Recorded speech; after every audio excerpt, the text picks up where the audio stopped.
quisiera hablar un poco del salario en el marco del Día del Maestro y la Maestra. La Presidenta de la República anunció un incremento salarial de 9% retroactivo a enero y de 10% a partir de septiembre. Quiero destacar que este aumento es el segundo más importante en por lo menos los últimos 40 años y representa un esfuerzo extraordinario de las finanzas públicas para poder soportar este aumento salarial, pero es el reconocimiento que la Presidenta de la República le hace al Magisterio Nacional. Y es importante ver cómo ha evolucionado el salario de los maestros y las maestras a lo largo del tiempo.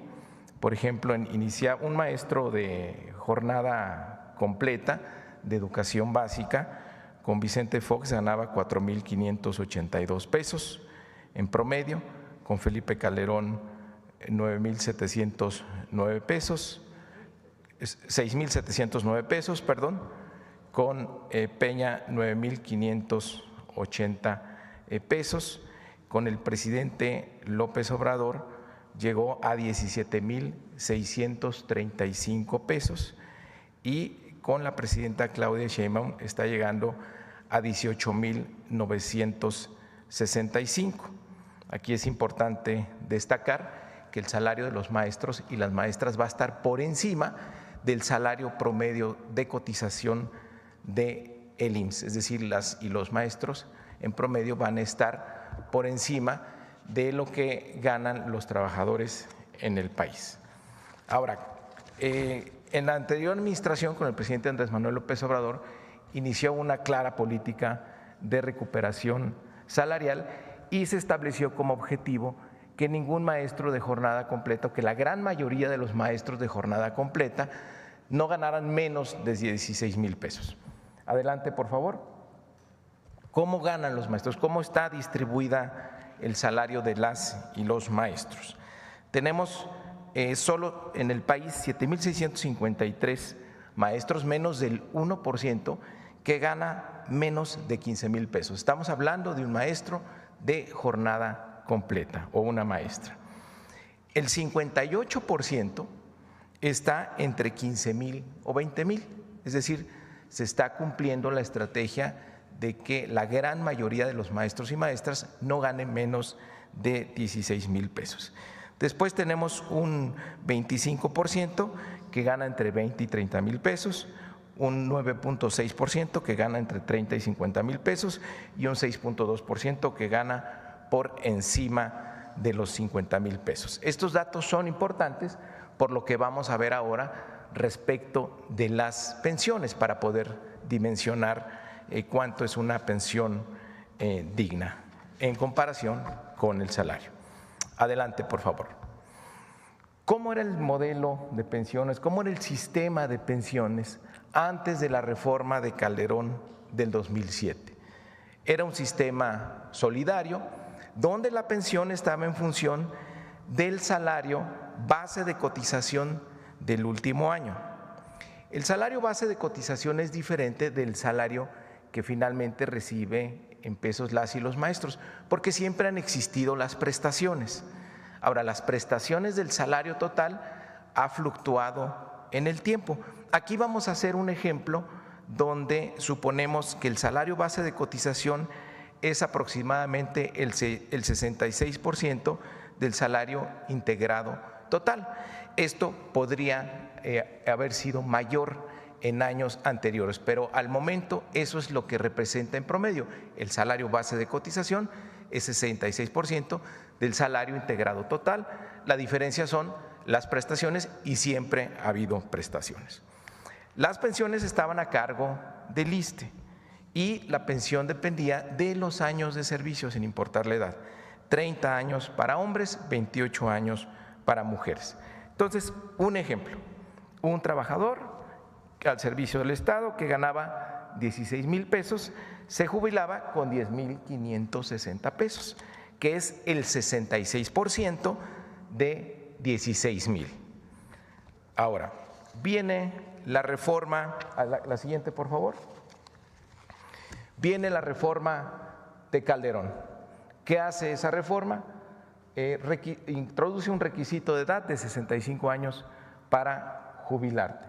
Destruye el sistema solidario de pensiones para dar paso a las AFORES, a las cuentas individualizadas. Entonces la pensión ya no estaba en función de su salario, sino del ahorro que el trabajador lograra acumular a lo largo de su vida en las cuentas individuales que son de él y esos recursos le pertenecen a él o a ella.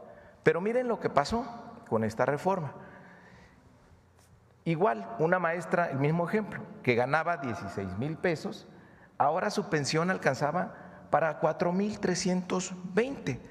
Si recuerdan, en el sistema solidario, en la lámina anterior, si le regresamos, era 10,560, que era el 66% de sus 16,000 pesos. Adelante, con las cuentas individualizadas, la tasa de reemplazo que se tenía apenas era del 27%. Entonces la pensión caía de 4,320. Tú ganabas 16,000 pesos en tu último año de jubilación y te ibas al año siguiente con tu pensión con 4,320. Adelante, por favor. Se quedó un régimen transitorio, el artículo 10º transitorio en la reforma del 2007, que permitía que los trabajadores se quedaran en el sistema solidario, pero se introdujo un requisito adicional. Es decir, no solo necesitabas ahora 30 años de servicio y 28 años de hombres y 28 años las mujeres, sino que tenías que cumplir con una edad mínima para poder jubilarte. En la tabla que está ahí expresada, venía creciendo la edad mínima de 51 y 49 años del 2010 y 2011 e iba a llegar en el 2028 a 60 años para hombres y a 58 años para mujeres la edad mínima de jubilación. Aquí es donde la Presidenta de la República ha hecho una propuesta de detener este incremento de la edad mínima de jubilación y que se congele en 58 años. Hay que recordar que en aquel tiempo de la reforma el 90% de los cotizantes en ese momento se quedó en el régimen transitorio. Por lo tanto, la propuesta que está haciendo la presidenta de 58 años congelada para hombres y 56 para mujeres va a beneficiar a todos estos trabajadores y trabajadoras que se quedaron en el 10º transitorio. Ahora, también hay que decir que la ley establece en este régimen solidario que hay un tope para la pensión, que son 10 UMAS. Esto es alrededor de 34,500 pesos actualmente. Hay una confusión de que se piensa que la pensión en el régimen solidario está calculada en base a UMAS. Esto no es correcto. La única referencia en el tema de pensiones en el sistema solidario es el tope, las 10 UMAS. Si solo te dan una pensión de 35,000 pesos. Ahora, si ese tope aumentara, si por ejemplo esas 10 UMAS se fueran a 15 o a 20 o se cambiaran las UMAS por salario mínimo, ¿qué pasaría? Que aumentaría la pensión del porcentaje de maestros que más gana, no de maestros, de trabajadores al servicio del Estado, porque que más ganarían. Entonces beneficiaría un porcentaje muy pequeño a un costo muy alto. Aumentar el tope de UMAS no mejora las pensiones de la gran mayoría, sino de una minoría que es la que gana más. Adelante. Dada esta situación de pensiones insuficientes, ¿qué hacen los gobiernos de la transformación? El presidente Andrés Manuel López Obrador primero le pone un tope a las comisiones que cobraban las AFORES. Éramos de los países que más cobraba dentro de la OECD. Las comisiones, el dinero que le quitan a la cuenta de los trabajadores las administradoras por administrarle esos recursos. Y la ley ahora establece que las comisiones tienen un tope y ese tope está referenciado a lo que cobran otros sistemas como Colombia, Chile y Estados Unidos, que son de los que menos cobraban. Fíjense lo que ha propiciado esa reducción de comisiones.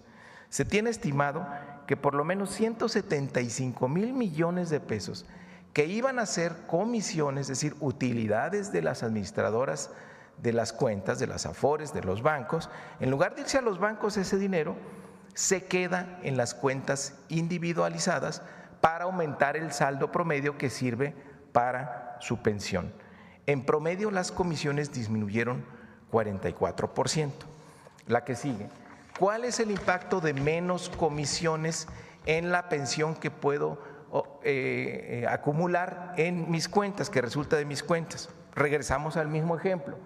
Un trabajador o maestro o maestra que gana 16,000 pesos y que se iba a jubilar con 4,320, habíamos dicho que ese es el monto que resulta de las cuentas individualizadas, gracias a la disminución de las comisiones, la reforma de 2020, la pensión sube a 8,800 pesos.